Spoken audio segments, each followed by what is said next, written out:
عليكم ورحمة الله وبركاته. وعليكم السلام ورحمة الله وبركاته. الحمد لله والصلاة والسلام على سيدنا محمد وعلى آله وصحبه أجمعين، أما بعد. على هذه النية وكل نية صالحة ولوالدينا ولمشايخنا أساتذتنا تلاميذنا وطلابنا أبناءنا ذرياتنا ولوالدينا أبناءنا وجميع المؤمنين والمؤمنات والمسلمين والمسلمات وإلى حضرة النبي صلى الله عليه وسلم وآله وصحبه. شكرا لهم الفاتحة. أعوذ بالله من الشيطان الرجيم. بسم الله الرحمن الرحيم. الحمد لله رب العالمين الرحمن الرحيم مالك يوم الدين. إياك نعبد وإياك نستعين اهدنا الصراط المستقيم صراط الذين أنعمت عليهم غير المغضوب عليهم ولا الضالين. Alhamdulillah, disyukur pada Allah Subhanahu wa taala.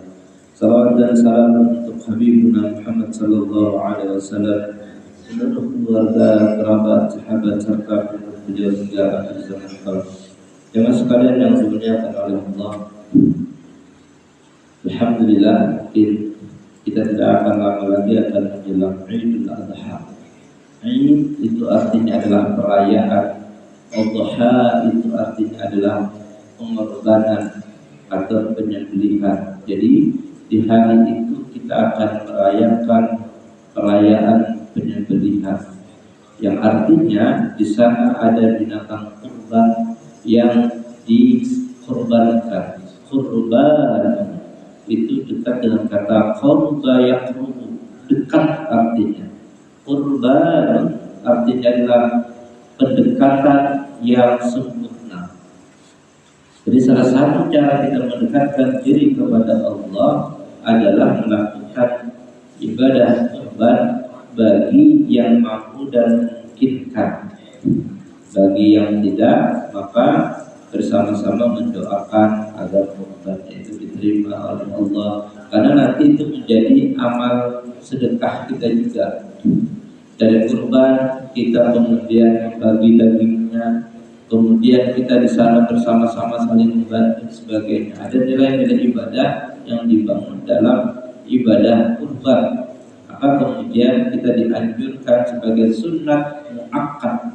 Sunnah muakkad itu artinya sunnah yang sangat dianjurkan untuk dilakukan. Ada perdebatan terkait kurban.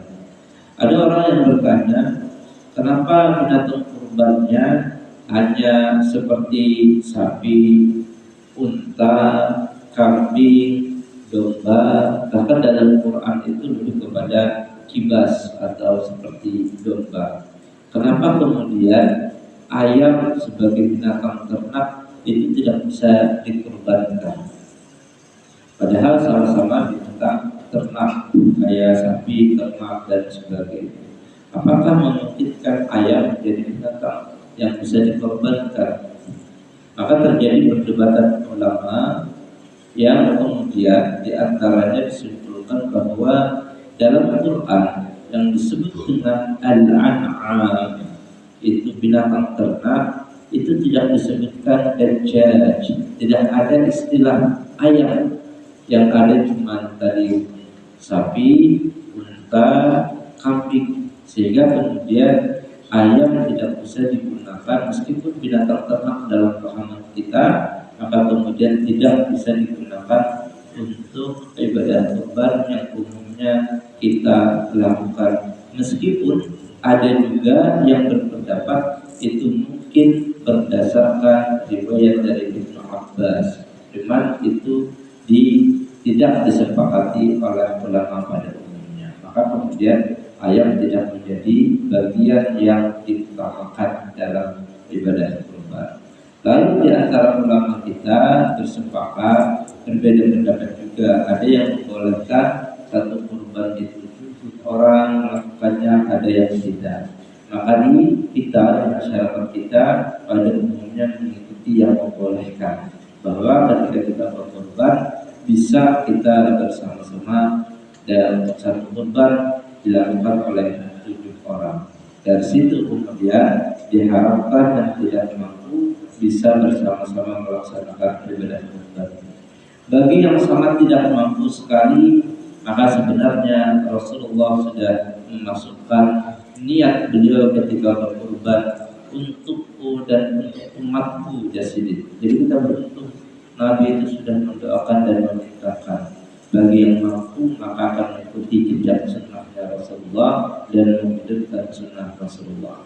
Maka silakan bagi yang belum atau ingin mendaftarkan diri berkurban, langgar kita sudah insya Allah ada 2 sapi yang sudah dipenuhi oleh para pengorban, maka ada sapi ketiga atau seterusnya yang memungkinkan untuk bisa ditambahkan dan sebagainya.